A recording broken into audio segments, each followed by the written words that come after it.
everybody, it's Donna Taggert back again with a new nutrition topic that I'm going to go over.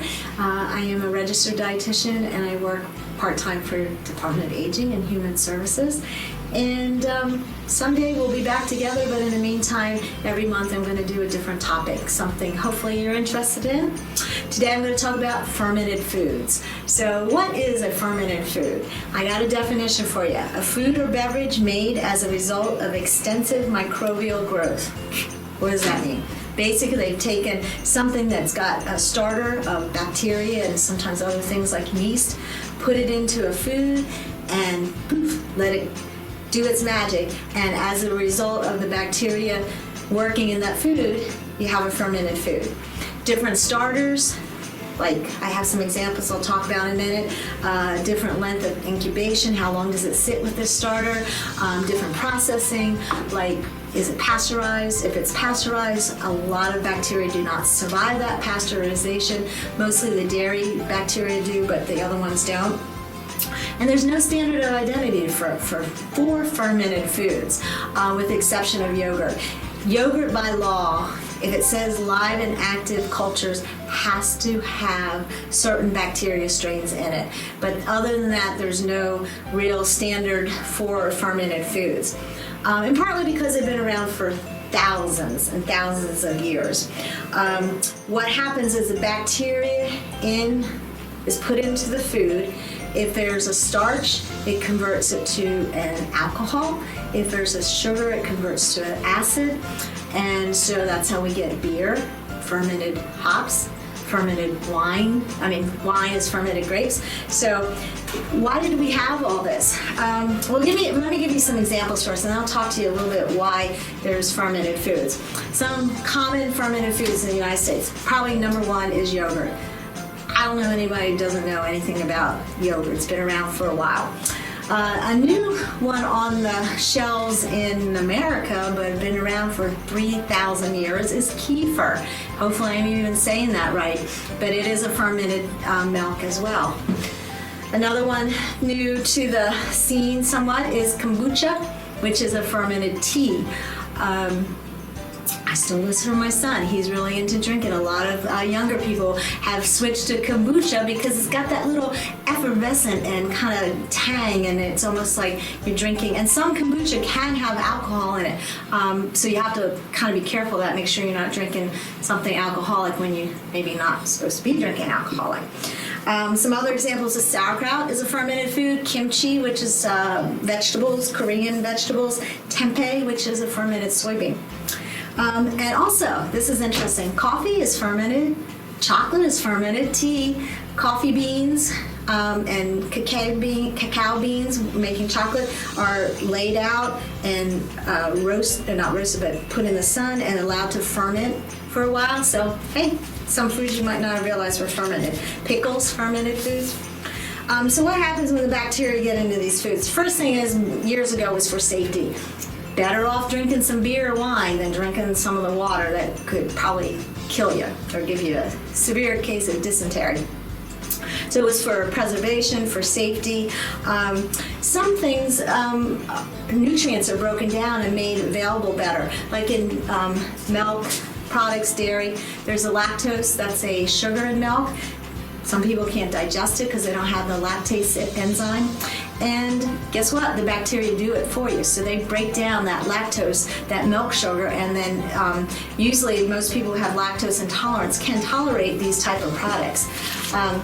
Another thing in sourdough bread, by the way, is a fermented food. The bacteria breaks down some of the components that are in grains that make it hard for some people to digest. And so they've actually found that IBS people who suffer from irritable bowel syndrome can eat sourdough bread because the bacteria have done the work for them.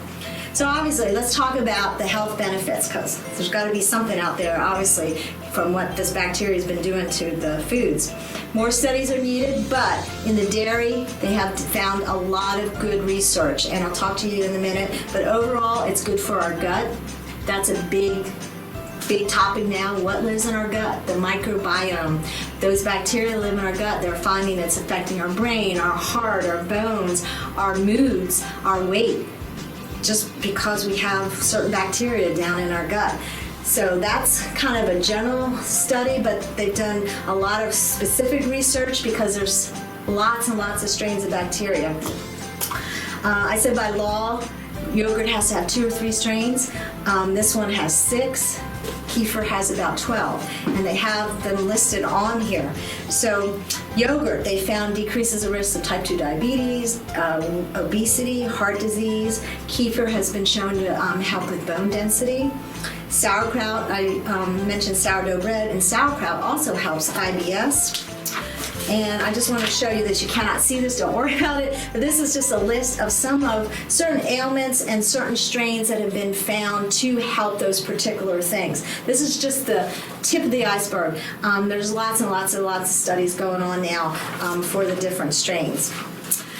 Kimchi has been shown to improve insulin sensitivity, blood pressure, obesity, even help with atopic dermatitis.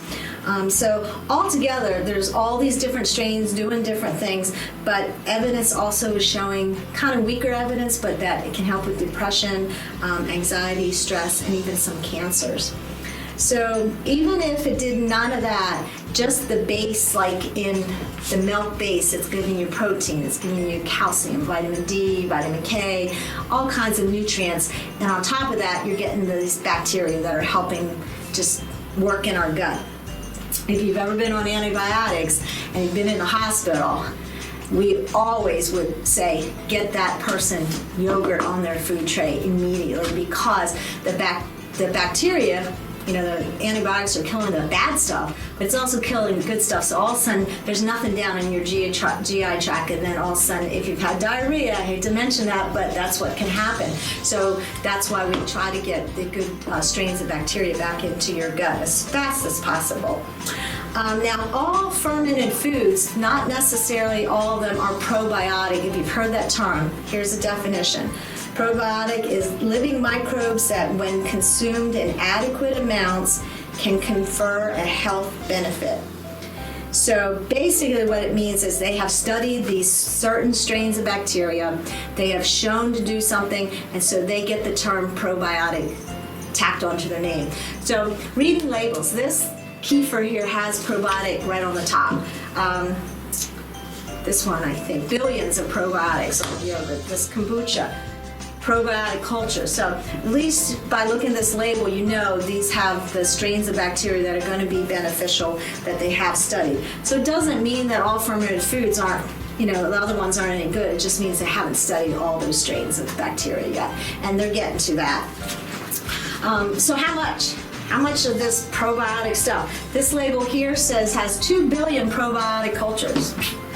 I don't know if the yogurt has it, but this one has 25 to 30 billion CFUs, which is colony forming units. It means that little bacteria are making little colonies, and each unit is one bacteria. So this has 25 billion little bacteria in one serving. Now again, they put it right on here, at time of manufacture. So if you don't treat your stuff right, if you left this kefir sitting out in the sun, you know, you wait till it's got an expiration date, and you wait till the day before to even open it up, not as many of the bacteria are going to be. They're going to have died off. So you want to try when you're shopping. Look at the sell by, and if it's like this one says sell by 11/21/20, and if today was 11/20, I wouldn't get this because there's not going to be that many bacteria. Look for the farthest away from that sell by date as possible. The good news is it doesn't go bad very quickly because it's got all this bacteria protecting and keeping it safe. So this actually says it's good to be used till I think, I don't know where it was, but it's actually a couple months for the kefir. It was pretty amazing. So when you're looking at these products, a lot of them have added sugar, and if you watch my added sugar thing, it's not good for our heart and other things. So you want to find ones that don't have a lot of added sugar. I buy plain yogurt, and I zap frozen berries in the microwave and add that. It's adding natural sugar.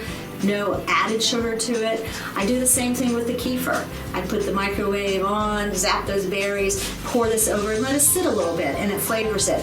Because this is plain, but you can get blueberry, pomegranate, you can get all kinds of flavors, and trust me, you're gonna look, instead of saying 0 added sugar on the label, it's gonna have 12, 15, 16 grams of added sugar to make it sweet.